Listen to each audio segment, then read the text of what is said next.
Hello everyone, if you're new to my channel, consider liking and subscribing. It will make me feel wonderful if you do that. Thanks. By the way, I also have another Naruto and Luffy fanfiction channel. If you are interested, link is in the description. I am Luffy, Partner System Online, One Piece, by Veltoria. Died in sleep, reborn as a child Luffy. No crew, no powers, just pain and a grindy system. To grow stronger, he must level up others. Each powered-up partner unlocks anime abilities. Fairy tale magic, soul blades, one-hit swords. With friendship, Hellgarp training, and a game UI, he's grinding his way to Pirate King in a darker One Piece world.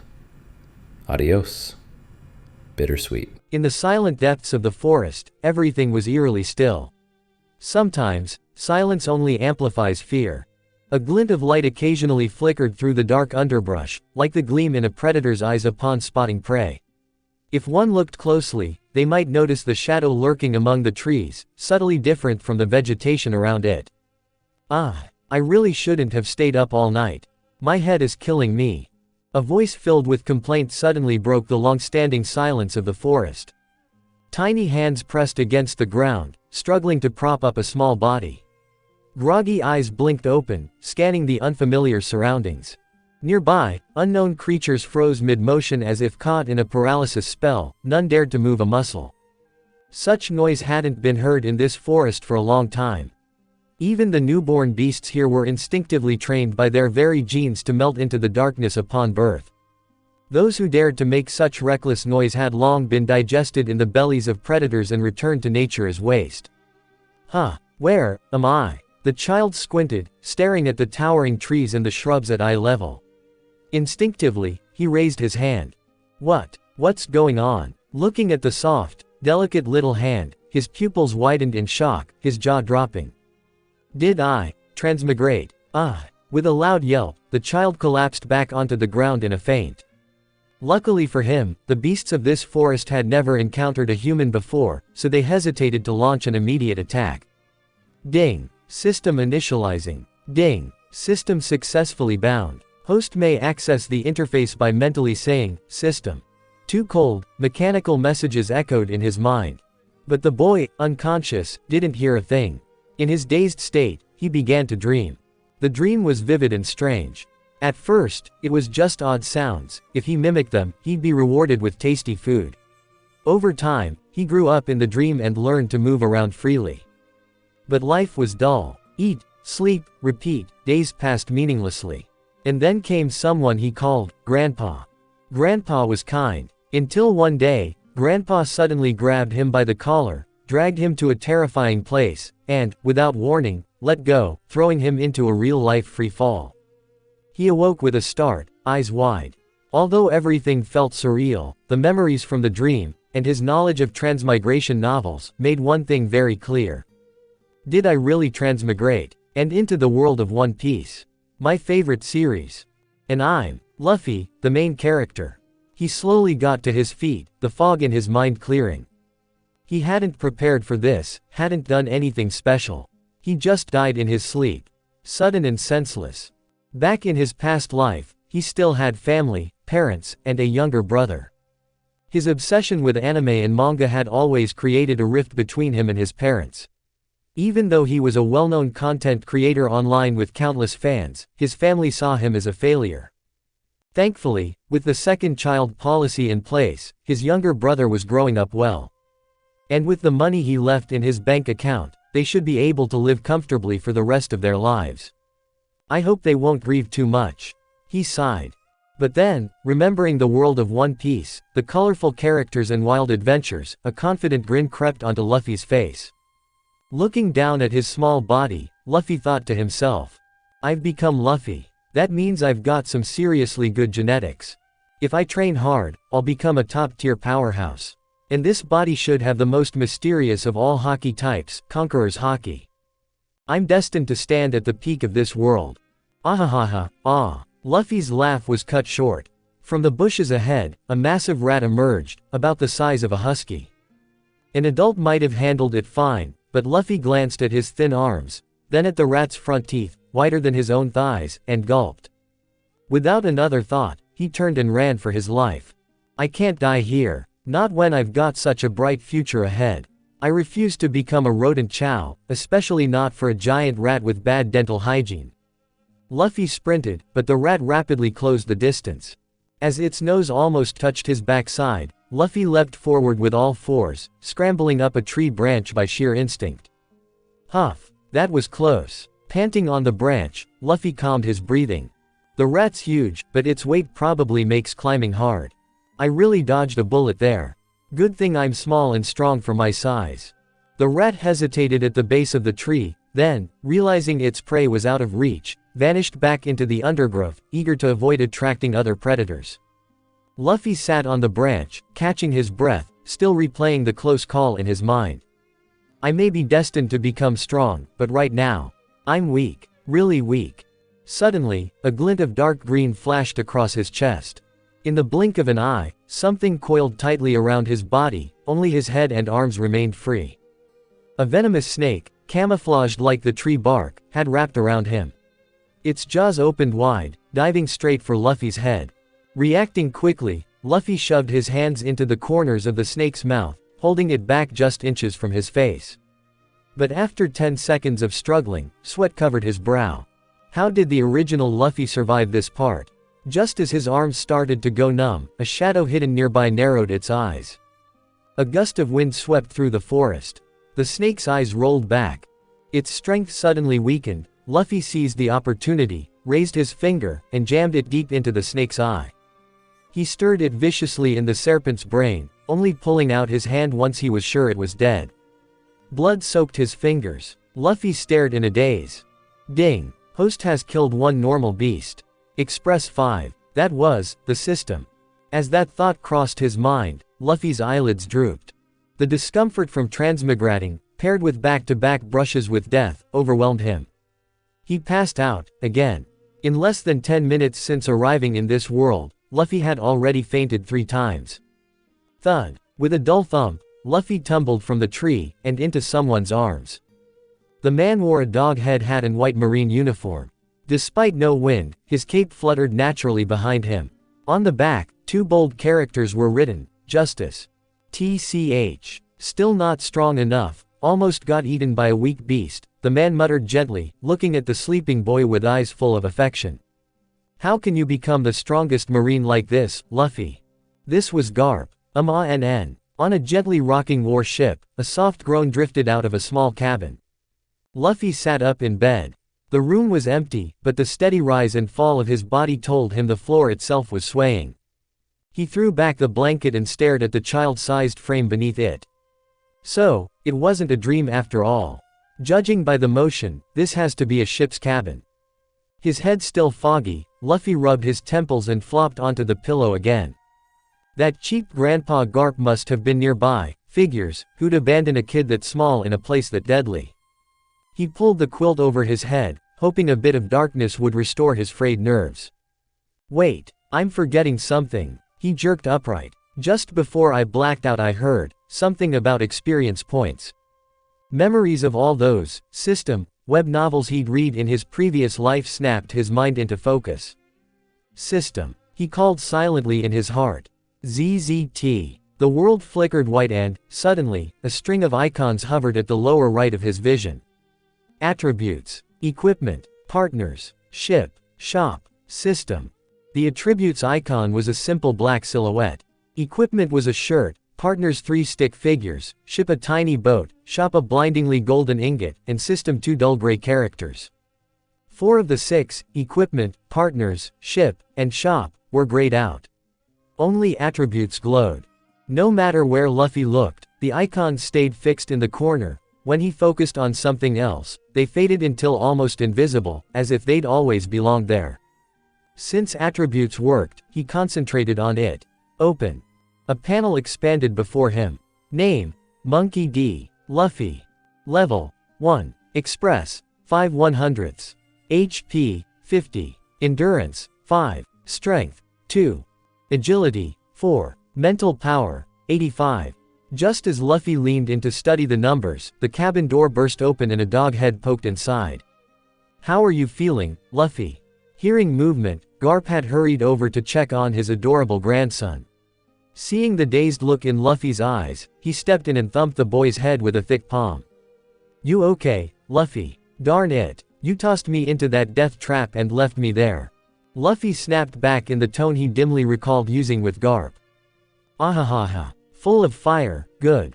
Makes Grandpa proud." Garp ruffled Luffy's hair like a shaggy dog. "You're going to be the strongest Marine ever. A setback like that can't stop you." Luffy grabbed the giant hand, but it was useless. "Rest up. I'm off for some delicious senbei."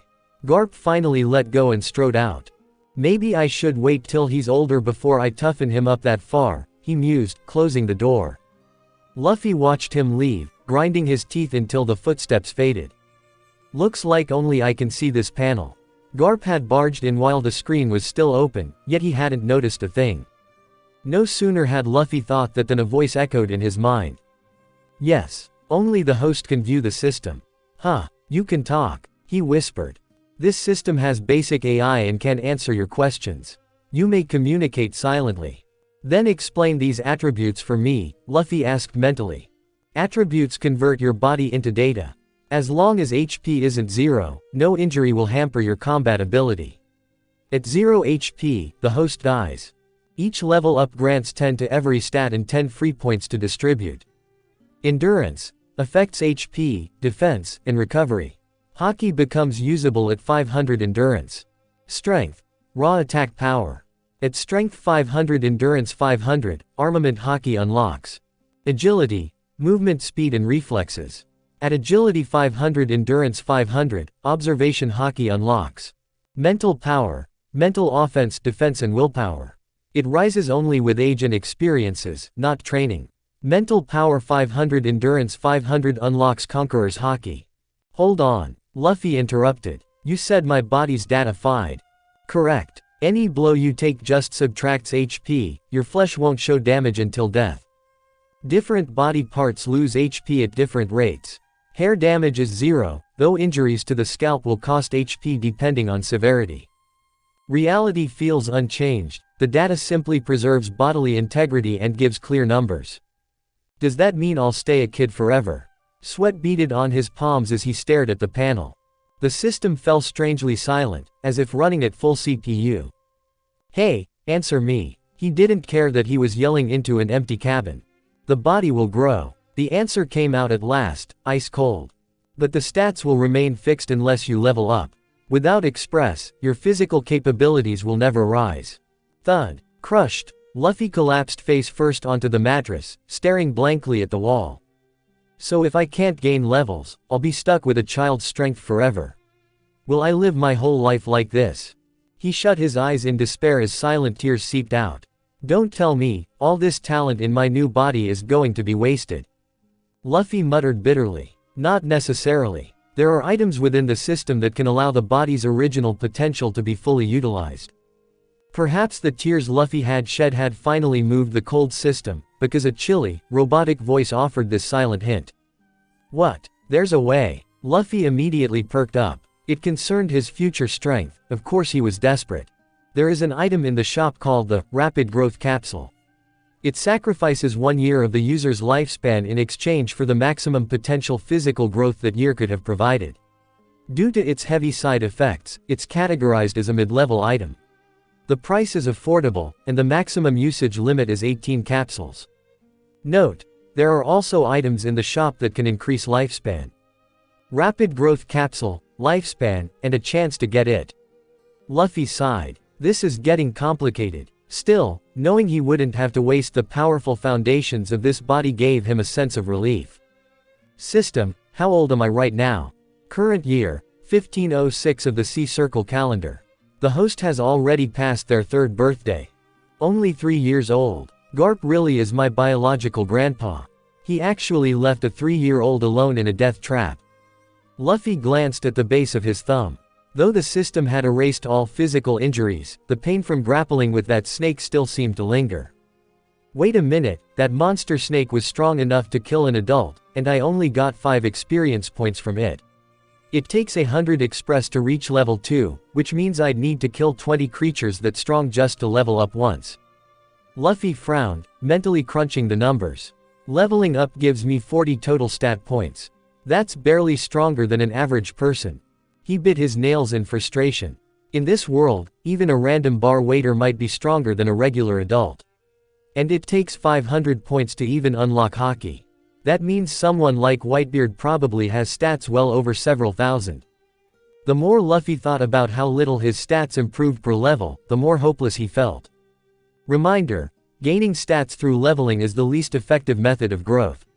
There are other paths to becoming strong. Please explore on your own. The least. So there are other ways to grow stronger. Hope returned to Luffy's eyes. If that's the case, then this is my next best bet. He focused his will on the equipment tab and mentally said open, but nothing happened. The equipment tab will only unlock after the host purchases their first item from the shop. Cold rejection. Again. Shop. Then, he shifted his focus to the shop tab and tried open, still nothing. The shop will only unlock after the host gains a bounty or kills a creature with a bounty worth over 10 million berries. PFF'd. Luffy nearly coughed up blood. They gave him a way to get stronger, but locked it behind requirements that required him to already be strong. It was a cruel catch. -22. Friendly reminder: the partner system will be the host's best shortcut to power. Please recruit strong allies as soon as possible. Additional note: any creature that dies due to damage caused by the host will grant experience. That sounds kinda obvious, but wait. Luffy raised his head, asking cautiously, so you mean, no matter how much damage someone else deals, as long as I land the killing blow, I get the express? Correct. Indirect causes also count. For example, if the host sets a forest on fire or floods a town with seawater, the resulting deaths will all yield express proportional to the creatures killed. Luffy shivered. So, I could become a cold-blooded mass-murdering overlord and level up super fast. The horrifying mental image of himself standing atop a pile of corpses made him quickly shake his head. If I did that to the villagers in Windmill Town. No way. Ruthless decisions in battle are fine, but slaughtering the innocent. That's completely crossing the line. And besides, it's not necessary. Right now, leveling up was his only clear path to strength. But with Grandpa Garp still dragging him around, he had no chance to grind express just yet. There was no need to rush. Garp was a busy vice admiral after all. Sooner or later, he'd leave Luffy behind, and when he did, that's when the real grind would begin. With that in mind, Luffy drifted into an uneasy but hopeful sleep. Outside, the warship sailed steadily toward its destination. Who knows how long it had been when the ship finally arrived at a small, unremarkable harbor. Luffy, wake up, we're here. Garp barged in, grabbed the still sleeping Luffy, and hauled him out of bed like a sack of rice, ignoring whether the boy was even fully conscious. A cool sea breeze hit Luffy's face, and he reluctantly opened his eyes. What is this place? As he dangled more than a meter above the ground, Luffy struggled to stabilize his wildly swinging body. Damn it, Grandpa, put me down, this is awful. He flailed his little arms, trying to escape the iron grip of Garp's hands. Ah, good, you're awake. Grandpa's taking you to meet some new friends, ha ha ha. Garp strolled into the village, carrying Luffy like a duffel bag. Just a few steps in, an old hunched man leaning on a cane hobbled out to greet them. Garp, what brings you back here? Oh, it's you, village chief. Garp waved. Luffy's grown a bit, but he's still too young to train. Sengoku's always nagging me with work. I need someone to help watch him for a while. I'm counting on him to inherit my position someday, you know. He lifted Luffy by the collar like a prize melon and presented him to the chief. The startled old man hadn't even noticed he was carrying a child. He quickly stepped forward and cradled Luffy in his arms. This is your grandson. Doesn't look anything like you, what's his name? Grandpa village chief, I'm Luffy. Can you please put me down? With that, Luffy jumped out of his arms and landed on the ground. He had just escaped from Garp's devil claws, no way he'd let someone else coddle him like a toddler. Even if his body was small, his soul was that of a grown man. And seriously, he's not even a pretty big sister. No reason to get hugged. Chief, I'll leave Luffy in your care. Sengoku's calling me back. Garp looked down at his grandson one last time, a trace of reluctance in his eyes, before turning to leave. Is it because of that fishman who broke into Mary Geoy's? The village chief asked seriously, locking eyes with Garp. The paper the seagull brought yesterday said a fishman named Fisher Tiger rescued a bunch of slaves. Are you going after him? PFF'd, as if. I'm just worried Sengoku will find my secret stash of senbei if I don't get back soon, Garp laughed as he waved goodbye. Anyway, Chief, I'm counting on you. Make sure this little rascal learns some manners. Don't worry. We'll help him grow up quickly, the old chief replied, adjusting his glasses with a hand that wasn't holding his cane. Grandpa Chief, about that wish of yours, Luffy silently groaned. As Garp's massive figure faded into the distance, Luffy gazed after him with a complicated expression. Night had fallen. In a small corner of a bar in Fuchsia village, Luffy sat quietly by himself. Hi there, little guy. A young girl with short dark green hair gently placed a steaming bowl of porridge in front of him. Luffy looked up. The girl's large eyes, delicate features, and warm smile gave off a refreshing, calming aura, like a soft breeze in the summer. Her name was Makino, the daughter of the bar owner. Thank you, big sis, Luffy said. Since arriving in this world, he hadn't eaten a single bite.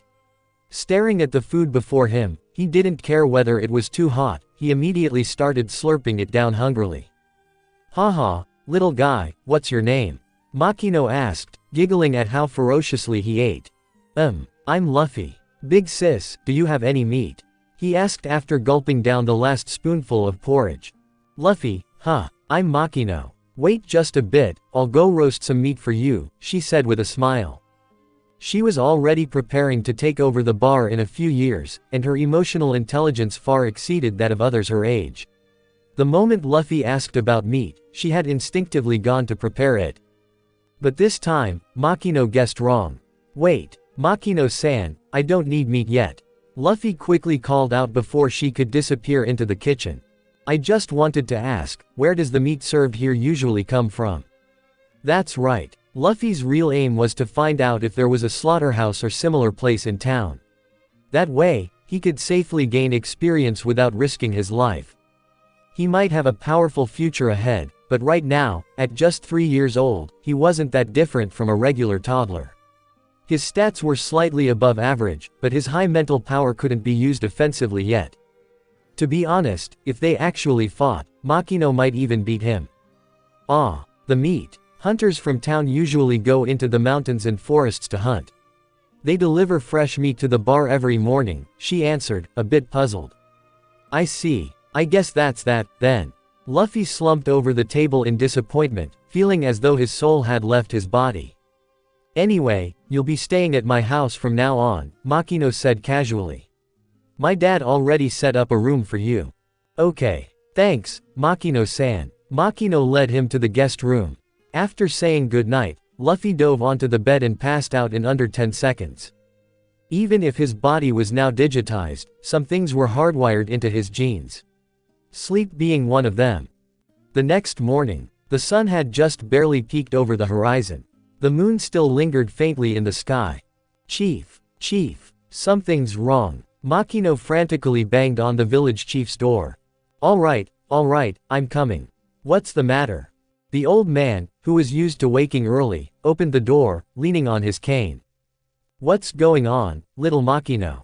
Luffy's gone, she blurted out, breathless with panic.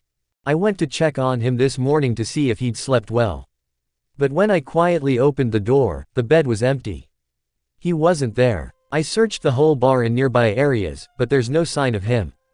She clutched the chief's arm and shook it anxiously. Calm down, Makino, the old man said, trying to steady himself from all the shaking. Makino slowly regained her composure. Don't worry, little Makino.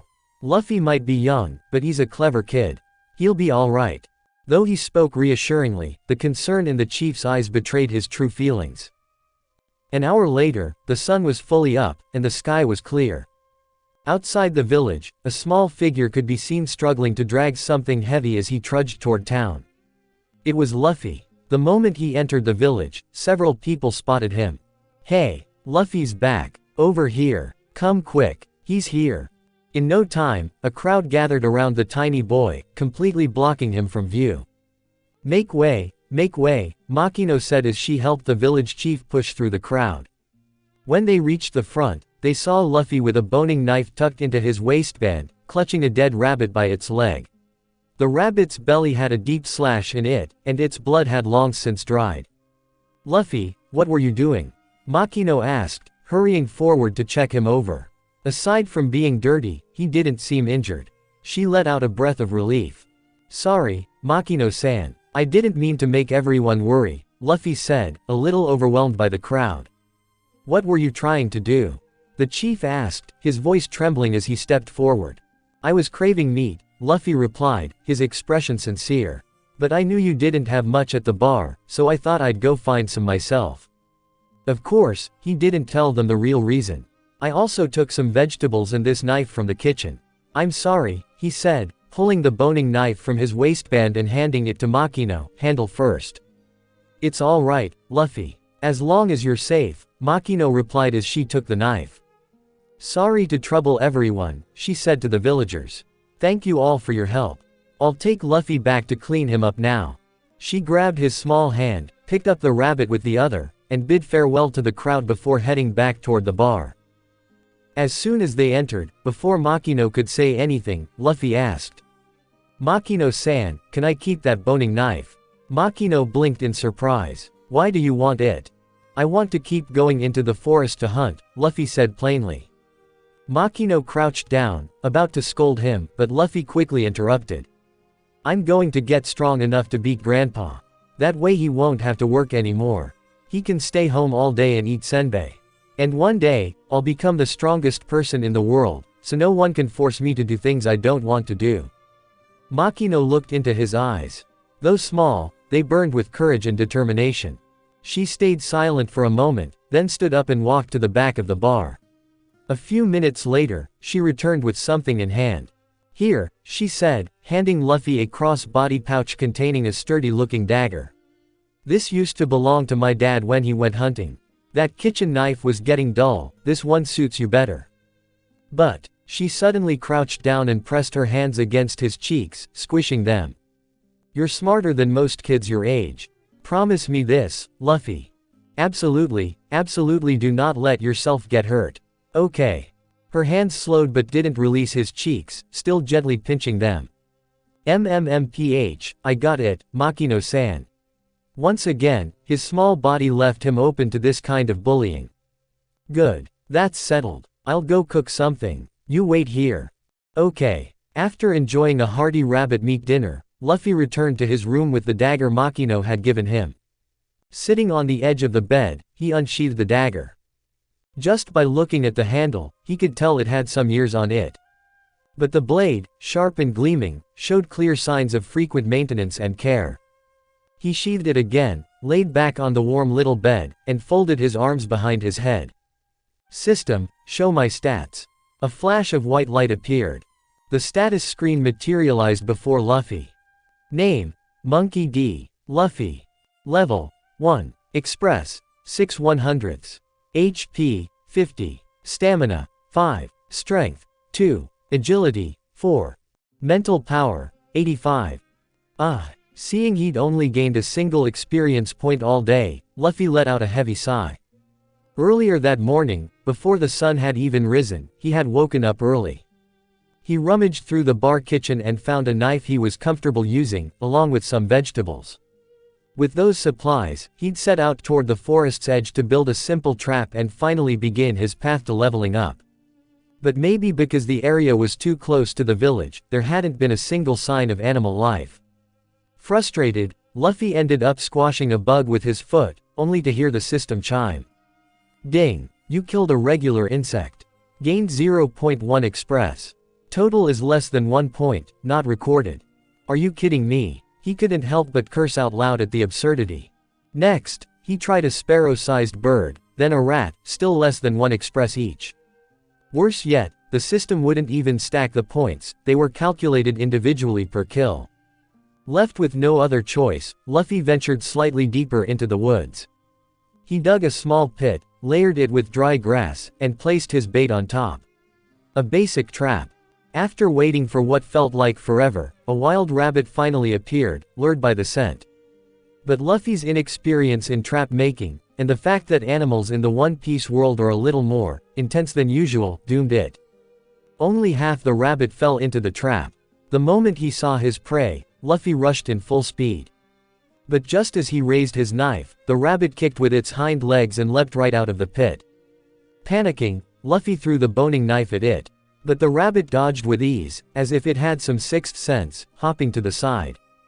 Then, it smashed straight into a tree stump and knocked itself out. And that summed up Luffy's entire morning. At this rate, he had no idea how long it would take to reach 100 Express. That afternoon, after filling his belly, Luffy grabbed his new dagger pouch, strapped it on, adjusted the size to fit his small frame, said goodbye to Makino, and left the bar once more. Seeing the worried look in Makino's eyes, the bar owner, her father, spoke up while polishing glasses. "Don't worry. There are only birds and rabbits near the village. As long as he doesn't wander deep into the forest, he'll be fine." Makino, however, shook her head. "I just don't understand why this kid's trying so hard. He's still so little." She didn't know what Luffy was so desperate for, but Luffy himself knew full well. He'd been scammed, by the system. Completely screwed over. What choice did he have but to level up? In the original timeline, by the time he met Ace, Luffy's physical abilities were already a bit stronger than the average kid. Strong genetics had carried his growth. But now that he had a system, unless he leveled up and unlocked new functions, he was just a regular 3-year-old. Back in the forest, Luffy passed by the failed trap from earlier without even glancing at it. He headed deeper in. He didn't know how long he walked, but the trees grew taller and denser around him. Eventually, something, maybe his sky-high mental power stat of 85, warned him to stop. Going any further would be dangerous.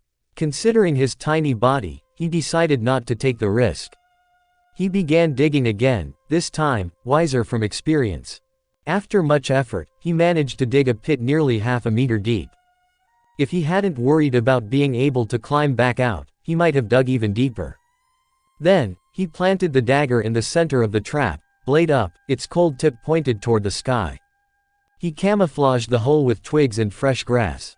Then he placed a sparrow-sized bird he had caught earlier right on top as bait. By then, the sun was already beginning to dip toward the horizon. Luffy found a nearby tree hollow, used some leaves to cover the entrance, and sat down inside, resting with his eyes closed, half asleep, half alert. About an hour later, a sharp shriek jolted him awake. Still groggy, Luffy didn't waste time questioning why he'd fallen asleep. He grabbed a sturdy branch he'd prepared earlier and rushed toward the trap. The cover was gone. Peering down, he saw a wildcat struggling in the brush, the dagger buried deep in its left side. The moment the cat noticed Luffy, it tried to jump out of the pit despite its injury. Luffy hurriedly smacked it back down with the stick, keeping it inside and prodding it continuously. As it flailed and twisted, the dagger scraped the dirt and tore deeper into the wound, blood pouring freely now. A few minutes later, the cat stopped moving, eyes fluttering shut. When it showed no further signs of life, Luffy jumped down into the pit. But the moment he landed, the wildcat lunged up in a final, desperate attack. Luffy had anticipated this. He thrust his branch straight at the cat's face, stopping its charge. Then, without hesitation, he grabbed the dagger and drove it into the cat's throat. With a sickening, SHK, blood sprayed all over him. Ding! You killed a regular wild beast. Gained 3 Express. Hearing the system notification, Luffy finally relaxed and slumped to the ground, breathing heavily. He had suspected the wildcat might still have some fight left. But he didn't want it to suffer any longer than necessary. He had no grudge against the animal, and it was only dying because of his desire to grow stronger. So he gave it a swift, merciful end. After a short break, Luffy tied the cat's body with a vine, climbed out of the pit, and hauled the carcass up after him. With a quick cleanup, he began dragging the body back to Fuchsia village. Honestly, animals in the One Piece world were something else. This wildcat, despite its small size, was way heavier than the rabbit from that morning. And since he'd ventured much deeper this time, it was already nightfall when he returned to the bar. "First thing I'm doing is taking a bath," Luffy muttered to himself. Luffy, here, eat up. Sitting at the table, Luffy enjoyed another round of Makino's home-cooked dishes. He thanked her, then began gobbling them down like a starving wolf. Even though his body was now digitized, he still felt hunger and thirst. If he went too long without food, his HP would start dropping. Good thing he'd stay in this child form for a long while, otherwise, Makino's family probably couldn't afford to feed him. Seeing him eat so heartily, Makino smiled and returned to the kitchen. There, her father, the bar owner, stood staring blankly at the wildcat Luffy had brought back. "What's wrong, Dad?" she asked, curious. He lifted the cat's paw and replied, "How do I put this?" Then he pulled back the retracted claws one by one. As expected of Lord Garp's grandson, the kid's incredible. Ah! Makino covered her mouth, unable to hide her shock. Seeing the sharp claws and thinking of Luffy's tiny body, both father and daughter fell silent for a long moment. "Makino-san, is there any more food? I'm still kinda hungry." Over 2 months later, in the outskirts of the forest near Fuchsia village. A bloody lump of meat sat in the middle of a clearing, surrounded by complete silence. Suddenly, a faint rustling echoed from the depths of the forest. Strong paws emerged from the underbrush. A forest wolf slowly crept forward, drawn by the scent of blood in the air. Its sharp fangs could tear through a throat in an instant, and its eyes gleamed with a cold, deadly light. Sensing no other presence nearby, the wolf cautiously approached the meat, sniffing carefully. Even with its heightened animal instincts, it couldn't comprehend why a chunk of meat had just been left here. But food was food, there was no reason not to eat. After confirming the area was safe, the wolf began to feast greedily. What it didn't know, and would never understand, was that somewhere in this world, there existed a terrifying species called humans, cunning, intelligent beings who used tools, traps, and poison. After devouring the entire bait, the wolf turned to head back to its territory. But it had barely taken 2 steps before its body felt light, as if it were floating. Thud! It collapsed to the ground. "Phew, I thought I was gonna suffocate." A child's voice rang out as a small figure stood up nearby. It was Luffy. He wore a crude green hat made from wild grass, his face smeared with green plant sap for camouflage. His body was clad in a patterned beast hide vest, with a dagger and bone spear tied to either side of his waist. Dark trousers and a pair of adorable tiger-faced shoes completed the look. Looking at the wolf, now perfectly still and at his mercy, Luffy couldn't hold back a grin, thinking back on everything he'd gone through these past 2 months. Every day, he'd wake up before dawn and spend the entire day in the forest, constantly moving and changing hunting grounds. There were days when he came back empty-handed, and plenty of times when he was attacked by wild beasts. If it weren't for his digitized body, he'd probably be covered in scars by now. Just a few days ago, he'd even been chased by a wild boar. He never expected such a clumsy-looking creature to have such a powerful sense of smell, strong enough to ignore the bait and come straight for him. Thankfully, the boar was just dumb enough to chase him all the way into Fuchsia village. Once it reached the edge of town, the adults teamed up and took it down. The village chief, terrified after seeing Luffy nearly trampled to death, adamantly refused to let him go hunting again. It wasn't until Luffy threatened to sneak out anyway that the chief reluctantly agreed. The compromise. He took Luffy to the village apothecary to buy tranquilizers and poison, then had someone help Luffy sharpen his weapons and craft some protective armor. SHHHK. Luffy pulled the beast bone spear from the wolf's neck, a stream of blood flowing freely onto the ground. Ding! You have slain a regular beast. Gained 7 express. Ding! Congratulations. Experience maxed. Beginning level up process. Ding! Level up complete. You are now level 2. 3 consecutive system messages echoed in Luffy's mind.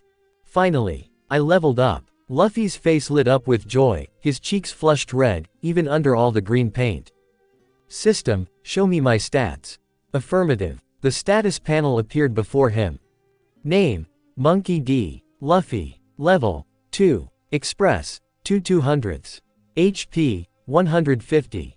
Stamina, 15. Strength, 12. Agility, 14. Mental power, 95. Free stat points, 10. Ha! Feeling the real, tangible change in his body, backed up by the numbers on the screen. Luffy was so overwhelmed he nearly cried. He clenched his fists. That was not easy. He threw a punch just to test his strength. It wasn't some earth-shattering blow, but compared to the helplessness he'd felt before, the difference was night and day. System, put all my free points into stamina. Confirmed. Points allocated. Updated stats below. Name, Monkey D. Luffy. Level, 2. Express, 2/200. HP, 250. Stamina, 25. Strength, 12. Agility, 14. Mental power, 95. 250 HP, huh. Luffy stared at the awkward-looking number with a twitchy expression. Well, whatever. Even if I'm a 250, I got stronger, that's what matters. Leveling up to 3 required 200 express. That would have seemed impossible before, but with his newly upgraded body, Luffy felt like he could hit that in no time. Anyway, time to head home. He grabbed the dead wolf by the tail and began dragging it back toward the village, his little tiger shoes thudding against the ground. Looking down at those ridiculous shoes, his face twitched again. During one of his earlier hunts, he realized flip-flops weren't great for running and begged Makino to find him proper footwear for the forest. After 3 days in seclusion, Makino proudly presented him with a pair of tiger-faced shoes, glowing with pride. Her beaming smile was so bright that Luffy couldn't bring himself to say no. And so, he'd been stuck wearing these toddler-sized tiger shoes ever since. Makino even said, "These have the mental power of a tiger in them. Wild animals will sense it and be too scared to hurt you." As Luffy returned to the village gates, he immediately caught everyone's attention. It wasn't hard to see why. A child barely half a meter tall, strolling confidently with a fearless grin, wearing the cutest little tiger shoes. And dragging behind him, a giant, nearly 2-meter-long forest wolf, its massive fangs and sharp claws on full display, even in death. Its lifeless eyes are still wide open, enough to send a chill down anyone's spine. Luffy strolled all the way to the bar and, without even stepping inside, yelled at the top of his lungs. "Makino-san, uncle, come help me, quick." He looked just like an excited little kid begging for praise. Luffy's back. Makino, who had been cleaning, dropped everything and ran out. "Makino-san, help me carry this inside. It's too heavy for me alone." Luffy called out happily to the girl who had cared for him for 2 months. Truth was, he wasn't really tired. While dragging it was difficult, his digitized body no longer registered fatigue. He just wanted the people who had been kind to him to see how much he'd grown.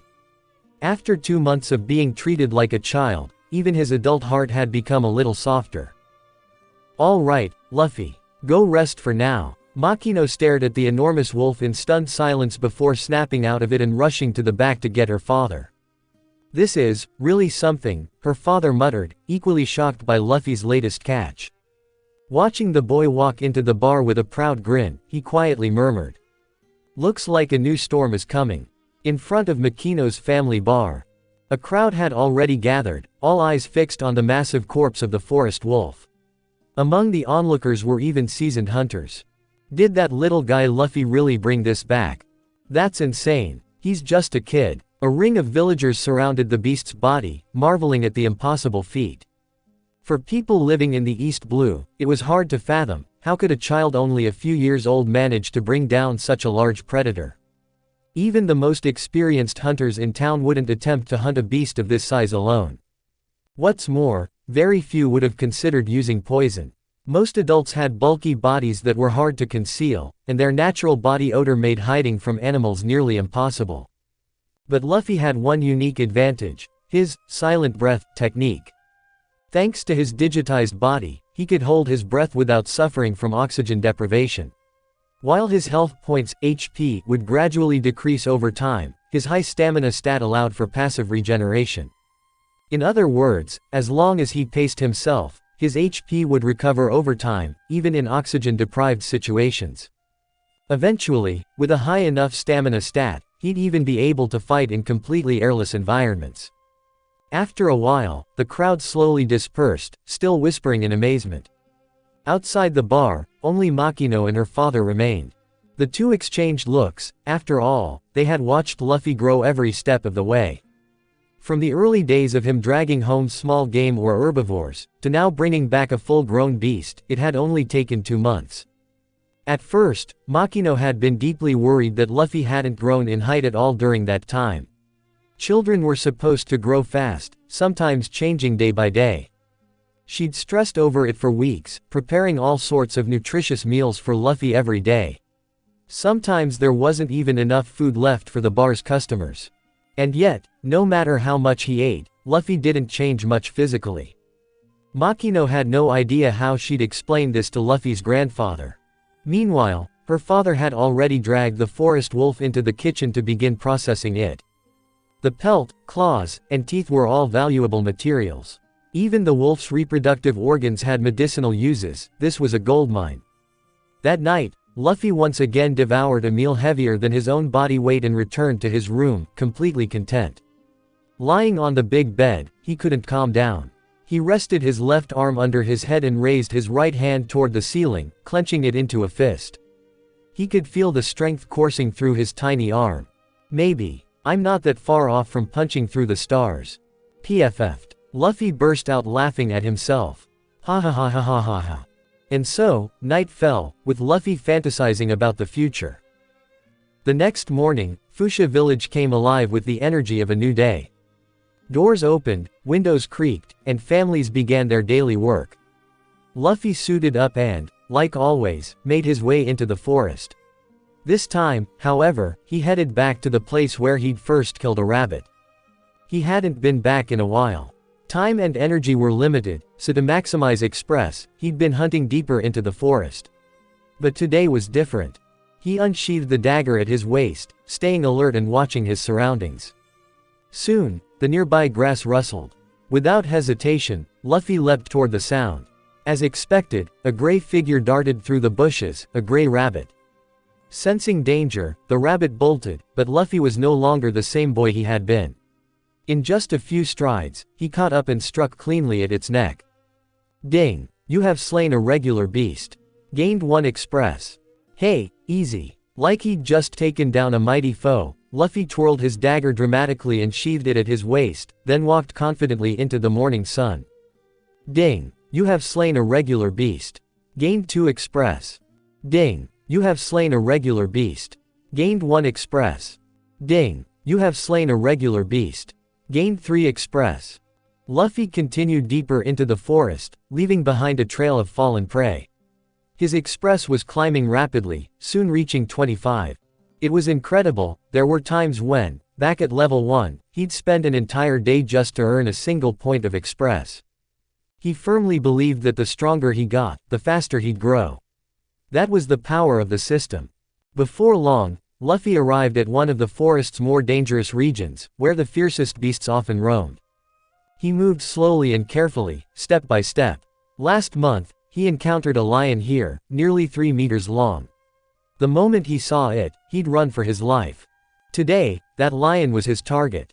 He wondered if the lion remembered him. He roamed the area for a long while, but didn't see any animals. Still, he didn't give up. The silence itself was a clue. For a forest this quiet, there could only be one explanation: this territory had a powerful owner. Patiently, Luffy kept searching until, after half an hour, he found a trail of blood. He followed it all the way to the entrance of a cave. Entering a cave in the forest without caution was incredibly dangerous. But Luffy went in anyway. Maybe his recent strength gains had made him overconfident. Maybe he just wanted to test his limits. Crouched low, Luffy crept inside, his right hand resting on the dagger at his waist, ready to draw it at a moment's notice. The deeper he went, the more the light behind him faded, swallowed by the encroaching darkness. Just as he was about to be fully enveloped in shadow, he saw it. Not all beasts preferred darkness. Or perhaps, this cave's master didn't. There it was, a massive lion with dark purple fur, gnawing slowly on the corpse of a fresh antelope. Its prey was still bleeding, meaning it had been hunted only recently. Luffy reached down and quietly picked up a stone. With a sharp flick, he hurled it. Smack! The rock struck the lion's back, and Luffy immediately turned and sprinted out of the cave. Roar! Roar! The purple lion roared furiously and charged after him. Luffy had only gone a short distance outside before stopping at the side of the cave entrance, waiting silently. When he heard the lion's massive body approaching, he grabbed his specially made poison-tipped bone spear and thrust it forward. Straight into the lion's rear. Roar! The lion howled in pain and swung its massive paw at Luffy. But Luffy had predicted the counterattack. He ducked low, sidestepped the swipe, and slashed his dagger across the lion's raised foreleg. He pulled back hard, slicing deep through the joint. Half the beast's paw was severed, hanging only by a few tendons and scraps of skin. Thud! The poison took hold. The lion's hind legs gave out, collapsing limply. With only one functioning paw, the lion clawed weakly at the ground, desperate to crawl away from this devilish child. Luffy slowly approached. He knew the battle was over. Yes, he had used tools. But it didn't change the fact that he had brought down the king of this forest with his own hands. Sensing Luffy's approach, the purple lion lifted its head. Its teary eyes stared up at him, making low whimpering sounds, as if begging for its life. A beast that had lived this long had developed some intelligence. It could even grasp the general meaning behind a human's tone. Luffy stood in front of it silently, raised his dagger, and drove it straight into the lion's eye, twisting as he did. Sorry. But if I want to get stronger faster, this is the only way. Ding! You have slain a regular beast. Gained 15 Express. 2 years later, in the southern mountains of the Goa Kingdom. At the bottom of a deep valley, so steep it felt like a bottomless abyss, there were no haunting howls from apes nor sharp cries from hawks. Only the sound of 2 joyful little feet chasing down a panicked saber-toothed tiger echoed through the gorge. Stop right there, damn it. Luffy dashed forward, fists pumping. His short legs, unchanged in length over the past 2 years, pounded against the ground relentlessly. Despite his childlike form, he soared through the air again and again, leaping over rocks and debris. Rarg! Trapped by a stone wall, the saber-toothed tiger roared in despair. The once majestic predator of the forest was now a pitiful mess, its body covered in blood, its tail severed, and its abdomen caved in as if it could die at any moment. Seeing it had reached a dead end, Luffy finally slowed his pace. I didn't expect you to still be running with injuries like that, he said, wiping dried blood from his face. His tone was cheerful, but his expression was grim. Whimper. The tiger lowered its head and let out a soft, pitiful whine. Sorry. Luffy, having seen this same scene countless times before, didn't hesitate. The moment the tiger bowed its head, he lunged forward and smashed its skull with a single punch. Ding! You have slain a regular beast. Gained 55 Express. Ding! Congratulations, Express full. Leveling up. Ding! Level up complete. Current level, 12. System, as usual, allocates all free attribute points to stamina. Confirmed. Allocation complete. Current stats. Character, Monkey D. Luffy. Level, 12. Express, 5 2000ths. HP, 2250. Stamina, 225. Strength, 112. Agility, 111. Mental power, 195. Still too weak. At some point, leveling up no longer brought the overwhelming sense of growth it once had. Early on, his stats had nearly doubled with every level. Now, the increase was barely a tenth, and would likely shrink even more with future levels. Worse, most of the beasts on this island that Luffy could fight had already been wiped out. If things kept going this way, his leveling pace would slow to a crawl. What should he do? If he set sail early, he could gain Express faster, but what if doing so meant losing the companions fate had in store for him? It just didn't feel worth it. Forget it. Luffy sighed. He had no grand vendetta, no deep-seated hatred. His current strength was enough to survive in the East Blue, at least for now. That was good enough. Guess I'll head home. Been a while anyway. Around the same time, an unexpected, yet somehow expected, group arrived in Fuchsia village. At the village's small dock, a massive pirate ship was calmly moored. Its prow was shaped like a red dragon's head, and the sail bore a large skull with a red slash across its left eye. The arrival was quiet, but the villagers were not prepared. The first person to spot the ship shouted in alarm. Soon after, more people noticed and chaos broke out. The entire village was thrown into a panic. Every household bolted their doors and windows. Inside, People clutched whatever they could use as weapons, bracing for the worst. If the pirates were kind, they might simply take the offerings left outside, some food and coins, and leave. But if they were greedy, the villagers were prepared to fight back. This method of quiet preparation was something they'd learned after dealing with pirates multiple times over the years. But today, the villagers of Fuchsia were about to witness something new. Because the group they were facing was the Red Hair Pirates, one of the rare pirate crews who didn't pillage or bully the innocent. "Alright, boys. We've arrived. Let's go get a drink." On board the ship, a man with bright red hair and a straw hat smiled and spoke.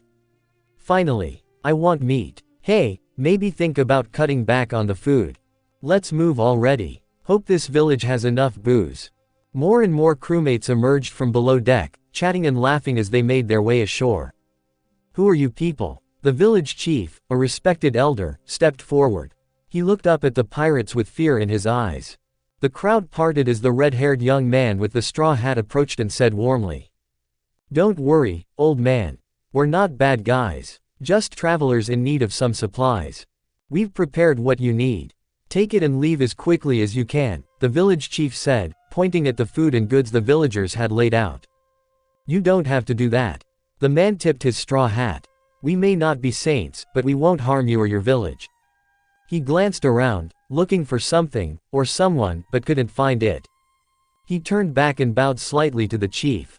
"Old man, you must be the village head, right? Could you point me to the local bar? My men need food and drinks." "Don't worry, we'll pay in full." Looking for the bar, a young voice suddenly called out from behind the chief. "Follow me." Without missing a beat, the voice continued. "Don't worry, Grandpa Chief. I've got this. I'll take them to the bar." Luffy's calm, confident tone helped ease the elder's panic. He stepped aside to let the boy pass. But the pirates didn't move. They just stood there, staring blankly behind Luffy. The small child was pulling a rope. At the other end of the rope, was half a tiger's head. The tail of the tiger was tied to a dead snake, and the snake's head was tied to the corpse of a wolf. One beast after another, the line continued, all 15 of them. Each monster was easily 4 or 5 times bigger than Luffy. Yet the boy dragged them behind him like they were nothing. On his feet were the same ridiculous tiger-faced shoes from before. "What are you staring at? Didn't you say you wanted a drink? Hurry up and follow me." Luffy sounded annoyed as he looked back at their stunned faces. "Ha, interesting," Shanks muttered, lowering his hat as he took a big stride to follow the boy. "Ha ha ha ha ha. That kid's a riot. Bet he's actually an old man with a devil fruit that makes him look young. TCH. If he's old enough to be your grandpa, then he's mine too. I am your grandpa. Get lost. Get lost yourself." The red hair pirates bantered and laughed among themselves, as if they hadn't just been shocked speechless moments ago. Maybe that's what made them pirates: unshakable mental powers, strong hearts, and a boundless thirst for freedom. "Makino-san, I'm back." Luffy led Shanks and his crew into Makino's bar. "You guys head inside first. I need to drop these off out back," Luffy said, turning to address Shanks and the others. Without another word, he dragged his freshly hunted prey toward the storage area, leaving the pirates behind. "What a strange kid," Shanks murmured with a shake of his head as he stepped into the bar. In the warehouse, Luffy took out his dagger and efficiently separated the useful parts from the animal corpses, sorting everything into neat piles. That dagger hadn't seen combat in over a year now. As the beasts he faced grew stronger, it became less and less effective. After a full year of using the blade without picking up any real techniques, Luffy gave up on it altogether and switched to good old-fashioned bare-handed brawling. To his surprise, he found he liked the feeling of landing solid punches. Since then, there was no going back. After organizing everything, Luffy washed his hands and slipped into the bar through the back door. By now, the place was packed. Makino bustled between tables, pouring drinks and tending to customers. "Let me help you, Makino-san." Luffy hefted a barrel of ale with one hand and began filling up empty mugs on the counter. "Thanks a lot, Luffy." Makino gratefully picked up the freshly poured drinks and hurried off again. With all the mugs full, Luffy pulled a jug of milk from under the counter and poured himself a cup. He'd been drinking this milk for 2 years now. For some reason, Luffy's height hadn't increased much during that time, and the Makino family had grown increasingly worried. Fearing he might have some form of dwarfism, they bought him the finest, freshest milk every day. But it hadn't made a difference. Not that Luffy minded, he loved the taste of milk. He'd always liked yogurt and dairy products in general. And in the world of pirates, animals were far more robust, so milk here tasted even better than anything back on Earth. He happily went along with Makino's daily milk deliveries. Sitting at the bar, Luffy sipped his fresh milk slowly. Suddenly, a mug of ale slammed down on the counter beside him. Its owner sat down with a grin. "Yo, kid, want a sip of booze?" Shanks teased, eyeing Luffy's glass of milk. "Oh, right, my bad. Forgot little kids can't drink," he chuckled. Luffy looked unbothered, as usual, which just made Shanks want to mess with him more. "Tell me, between us, who looks more like the kid?" Luffy shot back in his childish voice. "Ahahahahaha." The whole bar burst into laughter at Luffy's bold response. TCH. Shanks clicked his tongue like he'd just lost a round. "Kid, maybe you don't know," he leaned in with a mock-threatening glare. "We're the Red Hair Pirates.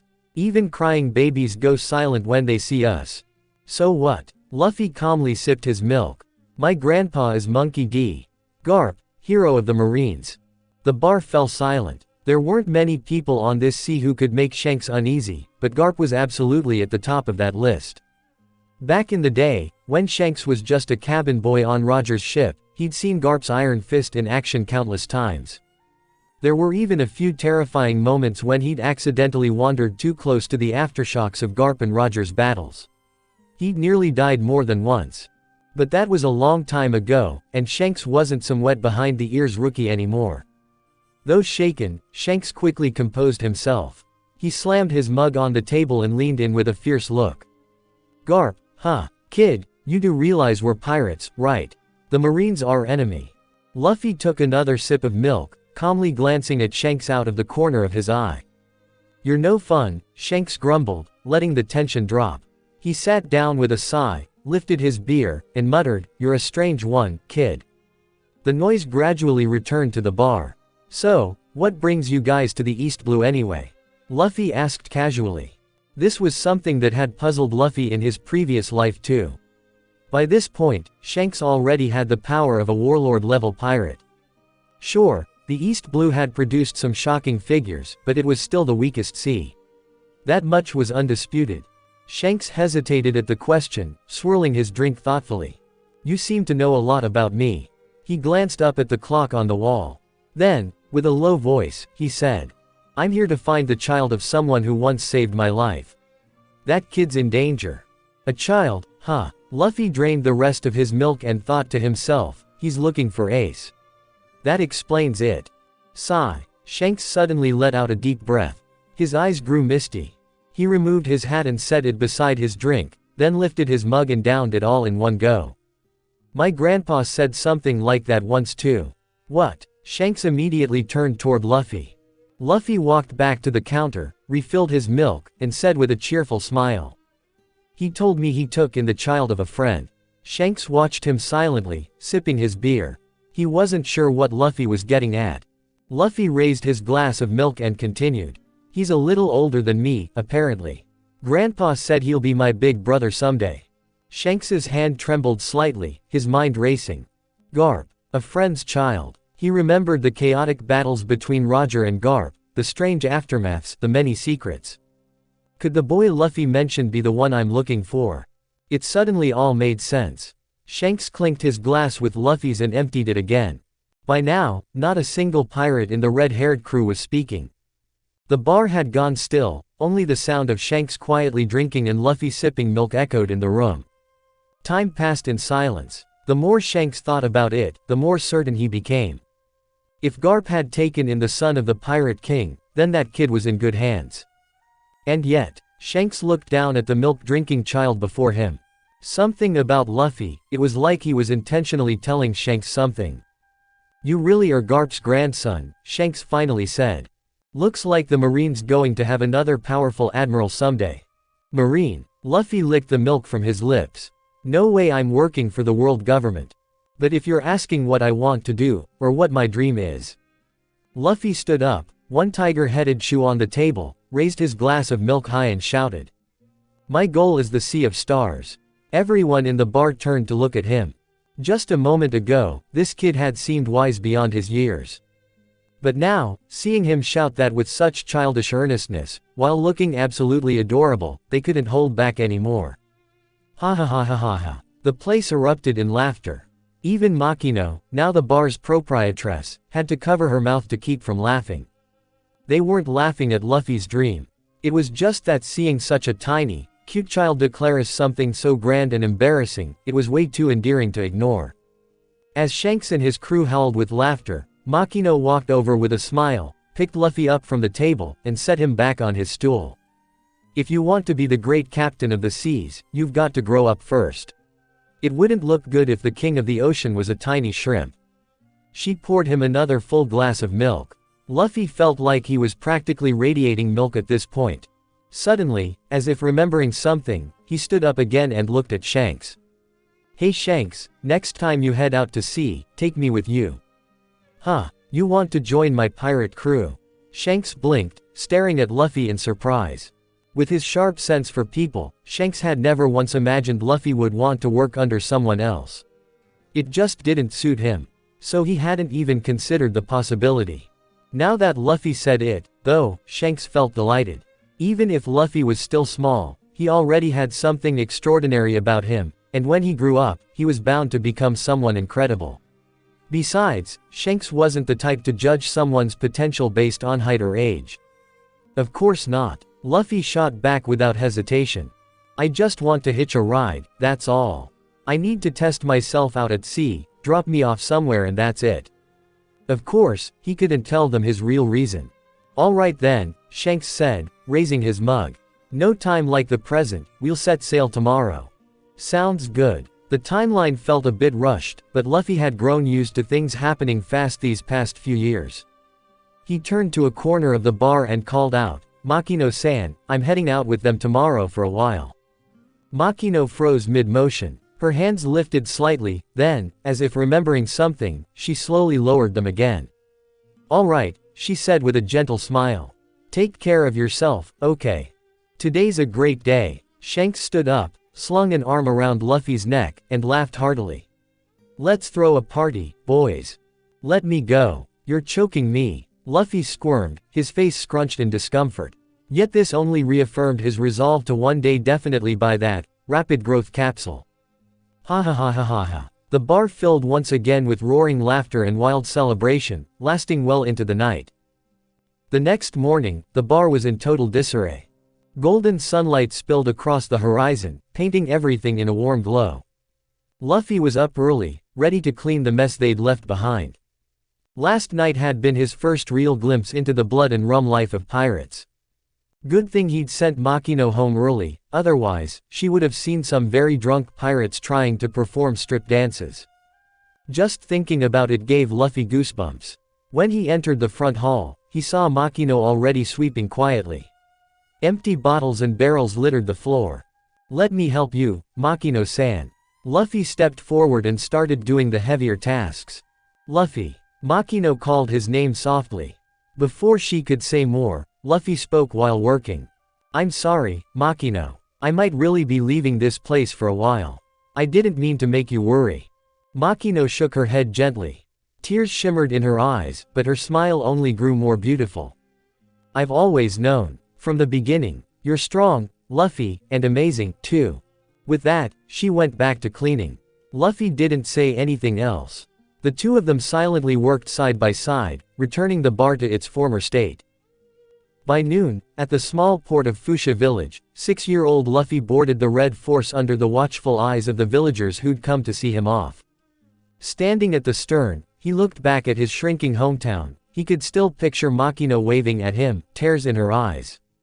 I'll be back, he whispered, then turned around, just in time to see Shanks approaching.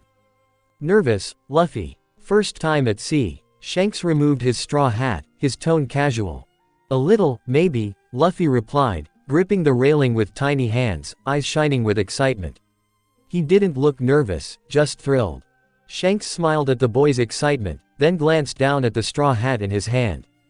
Luffy, this hat was given to me by someone really important. Luffy stared at the hat and quietly said, then it must mean a lot to you. Yeah, it really does. There's a part of his will in this hat. As long as I wear it. It must be hard to surpass someone while carrying their will, Luffy suddenly cut in. Shanks flinched, as if the words struck a nerve. He stood frozen for a long time, then slowly placed the hat back on his head and said nothing more. Luffy turned his gaze back to the vast, endless ocean. He shifted slightly, sitting on the railing, swinging his little legs as he spoke. Gramps always wanted me to become a Marine, but I don't want to live under someone else's will. I finally made it to this amazing world, and I'm going to live for me, doing what I want. Is that so? Shanks looked out at the same sea, his voice calm. That's quite the dream. Luffy didn't plan on making any huge changes to the world. But he also wasn't going to sit back and let the original story unfold without doing anything. After all, he'd reincarnated into the world of One Piece. Even if his cheat system still hadn't proven very useful, he was determined to live this new life his own way. And if possible, he wanted to find out if there was still a way to return home. What an incredible kid, Shanks thought, watching Luffy's unwavering eyes. Luffy noticed the look and sighed inwardly. Honestly, he didn't want to act this way either. But what choice did he have? His system had been so underwhelming so far. He just hoped it would unlock some real power eventually.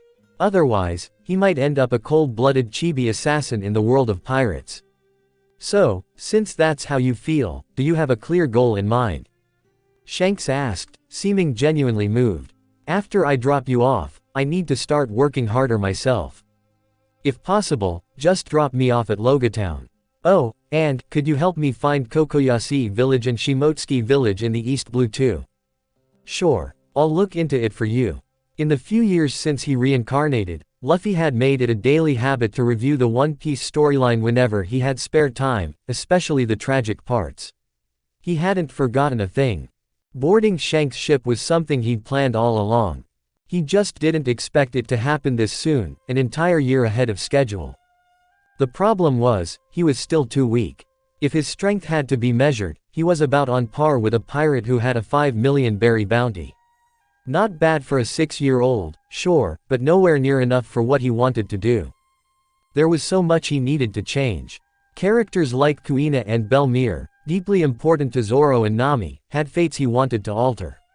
Even if it meant changing the course of the original story. He didn't want to see his future crew suffer. He didn't know exactly when those tragedies would happen, so he planned to check both villages himself. Even if he couldn't stop what was coming, he had to try. And so, as the red force cut through the waves, Luffy stood at the bow, quietly mapping out his journey. Looking out at the vast ocean, a smile spread across his face. World of One Piece. I, Monkey D. Luffy, have arrived. Logia Town, the town of beginnings and endings. It stood at the gateway to the Grand Line, known across the seas as both the birthplace and the execution site of the Pirate King, Gall D. Roger. A few days later, Luffy stood alone at the port, a tiny figure amidst the bustling crowds. Shanks had dropped him off and immediately set off on his own journey. After asking around, Luffy, under the curious gazes of passers-by, arrived at a bustling bar. At this point in history, Smoker had yet to be stationed in Logia Town, and the world was in the chaotic early days of the Great Pirate Era. The 4 emperors had not yet emerged, and the Shichibukai system had not been established. Powerful and weak pirates alike flooded toward the seas, seeking their fortune or fame. As the final stop before entering the Grand Line, Logia Town was teeming with pirates. Most of the businesses here catered specifically to their kind. Inside the bar, the noise was deafening. Some were drinking in groups, others brawling in the center of cheering crowds. The Marines. They rarely ventured beyond their base. Law and order didn't exist here, not on the streets. Bars were more than watering holes, they were also hotbeds of information and under-the-table deals. Luffy walked in, ignoring the bartender's puzzled stare, and took a seat at the bar. "1 glass of milk, please." The bartender froze mid-polish. Even the drinkers nearby went silent for a moment. "Ha ha ha ha. Hey kid, you still nursing?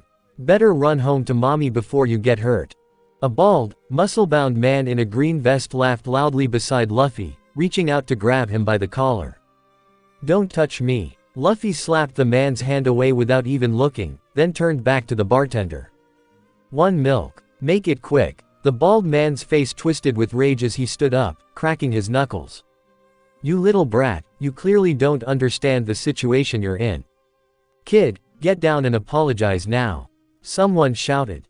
"That's Iron Fist Johnson, with a bounty of 3.5 million. He kills without a second thought." The bartender, a decent guy, tried to warn Luffy, hoping to spare him from a premature death. But it was pointless. Luffy's eyes lit up when he heard the bounty. He looked Johnson up and down, then hopped off the stool. "Is it true? Do you really have a 3.5 million bounty?" "Too late for sorry now, brat. No one's ever dared talk to me like that." Luffy's eyes gleamed even brighter. "Just wanted to be sure," he said calmly. The next instant, Luffy dashed forward, took a light leap into the air to match the man's height, and with a twist of his waist, slammed a punch straight into Johnson's throat before the man could react. Boom! The wall behind Johnson shattered as his body crashed into it, then slumped lifelessly to the floor. His neck was twisted at a grotesque angle, he was dead. The bar went dead silent. Sure, a 3.5 million bounty wasn't much out at sea, but in Logatown, that was big. Johnson had been one of the top dogs among the local pirates. And now, he'd been killed in a single punch by a child barely tall enough to reach an adult's knee. Ding! The host has killed a standard pirate. Gained 255 express. Huh. Luffy paused. That was the first time he'd earned more than 100 express, and 255 at that. I wonder if it's because he was human, or because he had a bounty, Luffy thought as he climbed back onto his stool. "One glass of milk," he repeated to the bartender. Right away. Startled out of his daze, the bartender rushed to the kitchen. No one ever came to a pirate bar to order milk. Luckily, they had some on hand for cooking. The bartender moved faster than he ever had in his life. As he worked, he silently vowed, "From tomorrow onward, I'm stocking everything, even milk." After finishing the milk, Luffy found himself still hungry, so he stayed for a full meal. Before leaving, he asked for the latest bounty list, pointed to Johnson's corpse, and told the bartender, "Deduct the cost of my food from his bounty." Outside on the street, Luffy flipped through the bounty posters, memorizing their faces. But first, the important stuff. Putting aside his leveling plans for now, Luffy returned to the port. He found a merchant ship bound for the island where Shimotsuki village was located. With a mix of acting cute and pretending to be clueless, he convinced the captain to let him board for free. That night, the merchant ship rocked gently on the waves as it headed toward its destination. In the crew's mess hall, the captain himself brought Luffy a meal. "Luffy, come eat. Don't be sad. We'll reach Shimotsuki village soon, and find your parents." The good-hearted captain had fully believed Luffy's made-up story, even coming to comfort him. "Thanks," Luffy said with a bright smile, digging into the food without hesitation. The captain chuckled. "You're just like my boy back home. Slow down, will ya?" Just then, a commotion erupted on deck. Captain, trouble. Get to the deck, now." A sailor's panicked voice rang out. Without a word, the captain dashed off. Luffy shoved the last few bites into his mouth and followed close behind. On deck, a sailor was pointing toward the horizon, saying something urgent. The captain raised his spyglass, his face darkening as he looked in that direction. Luffy came up beside him and, using his superhuman eyesight, spotted a ship on the horizon, approaching fast, filled with figures. Confirmed. It's the Smoshhammer pirates. No doubt about it. The captain lowered his telescope and spoke gravely. Then he shouted his orders. "Raise the sails. Turn portside 45 degrees. Ride the wind at full speed. Communicator, alert the nearest marine base and request backup. Everyone else, arm yourselves and secure your positions. Prepare for cannon fire." The entire crew sprang into motion. They began tossing heavy, worthless cargo overboard to lighten the ship and escape faster. Luffy tugged at the captain's coat. "Are they really that strong? We have so many people, why are we running?" The captain glanced down at him, frowning. "Luffy, get below deck. Now. Don't come out no matter what." He tried pulling Luffy toward the cabin. But Captain, you didn't answer my question. Luffy was being dragged along, clearly annoyed. The Smoshhammer pirates are infamous in these waters. Their captain is Warhammer Jackal, with a bounty of 5 million. They've got over 100 pirates in the crew. But don't worry, we'll be fine. The captain's voice was steady, but his heart was in turmoil. 5 million, Luffy's eyes sparkled again. And 100 men. In one swift motion, he slipped out of the captain's grasp. Don't worry. Leave it to me. His eyes glowed with anticipation. Stop messing around, Luffy. The captain shouted anxiously, grabbing a nearby sailor as he passed. Quick, get this kid somewhere safe. And with that, the captain rushed off to handle other matters. The sailor blinked in confusion, then bent down, trying to scoop Luffy up. Luffy quickly leapt back. Like hell he was going to be treated like a child, even if he was one. Big bro, don't worry about me. I know where to go. Without waiting for a response, Luffy dashed off at full speed. This is it, jackpot time. The open sea really is the best place to grow stronger. He cracked his knuckles, ready to go all out in a battle against the pirate crew. But fate had other plans. Under the captain's clever leadership, the merchant ship managed to shake off the pursuing pirates. Luffy let out a long groan of frustration. This is not the story I wanted. As the pirate ship carrying a whole boatload of potential express faded into the distance, Luffy stood at the stern, nearly in tears. Luffy, you're still here. The relieved captain, now inspecting the ship for any damage, spotted Luffy standing there, his small hands gripping the railing, eyes fixed on the horizon. His eyes looked just a little watery. The captain gently patted him on the back.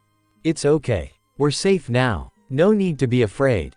The rising sun behind them cast a soft light, the image of a kind hand and a pouty child forming a quiet, beautiful scene. And so, after a few peaceful days at sea, the ship finally docked at Shimotsuki village. Luffy, do you remember where your home is?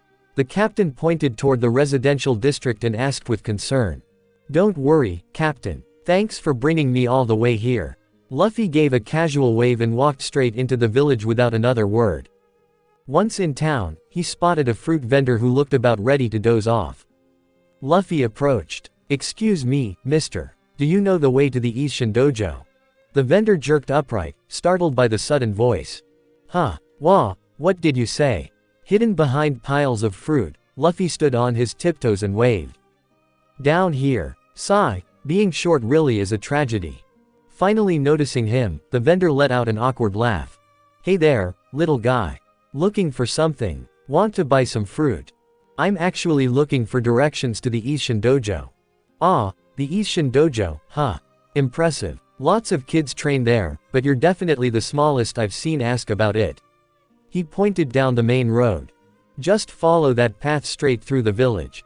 About 2 kilometers out, you'll find it. Luffy thanked him and headed down the road. He wasn't in a hurry, because in his heart, he already knew the answer. Zoro was 2 years older than him, and in the original story, Kuina's death happened when Zoro was around 6 or 7. Maybe he wouldn't be able to change anything. But Luffy believed, just because you know the outcome doesn't mean you should do nothing. That's why he came to Shimotsuki village. Inside the dojo, in the middle of the training grounds, a green-haired boy was training hard. Weights were tied to both arms and legs, and he clenched a rope in his teeth, its other end tied to a heavy stone. Even under the strain, he kept squatting, sweat pouring from his body, but his eyes showed no signs of stopping. Over an hour later, the boy finally paused to rest. That's when hurried footsteps echoed from outside. A younger student in a white GI ran in, panting heavily. Zoro-senpai. Something's wrong. Some kid is here to challenge the dojo. Zoro blinked. A challenger. Is he good with a sword? Not at all. He just picked up a blade and started swinging. But, he's crazy strong. He's taken down a bunch of our seniors. Alright, let's go see for ourselves. Zoro quickly gathered his training gear and headed for the main hall. Inside the dojo, Luffy calmly deflected a wooden sword, then flicked his wrist, pinning his own blade gently against his opponent's neck. Thanks for the match. He withdrew his sword and gave a small bow. Clap, clap, clap. Applause rang out. Kushiro, the dojo master, stepped forward, smiling with praise. A prodigy, truly. A young hero among us. Luffy turned, saw who it was, and immediately bowed politely. After all, Kushiro wasn't just any swordsman, he was a true master. Not like the carefree Shanks. Kushiro was the old school, disciplined kind. Best to show some proper respect. You're too kind, sir. I just happen to be a bit sturdier than most. Kushiro smiled at the display of manners and nodded. To achieve such skill and strength at your age with a normal human body, you're only the second I've ever seen. Luffy thought to himself. Second. Then the first must have been Zoro. Guess Kushiro doesn't count Kuina. He glanced around, wondering if Kuina would appear. If she did, he was planning to stay here for a while. Second. Luffy asked aloud, feigning confusion and curiosity. Luffy's theater, now showing. Kushiro explained. My top student. I just sent someone to get him, he should be here any moment. I'm looking forward to meeting him, Luffy said, this time sincerely. A short while later, Kushiro's eyes shifted subtly, he stood up from his seat. Luffy didn't notice anything at first, until, several seconds later, he finally heard footsteps approaching. No wonder they call him a master swordsman, Luffy thought. Whether it's enhanced hearing or observation haki, it's impressive. Zoro burst through the doors. Sensei, where's the challenger? He called out, voice loud and confident. In the past, Kuina had always handled these sorts of matters. Now that she was gone, Zoro had taken on her role. Kushiro frowned. Zoro, compose yourself. Don't be so brash. Luffy smiled. It's all right, Master Kushiro. Then he turned to Zoro. So you're Zoro, huh? Want to have a match? Zoro eyed the tiny figure in front of him and the way he awkwardly held his sword. He couldn't help but feel a little insulted. He reached over to a rack, pulled out 3 wooden swords, and said in a strange, gruff tone. All right then, let me teach you a lesson.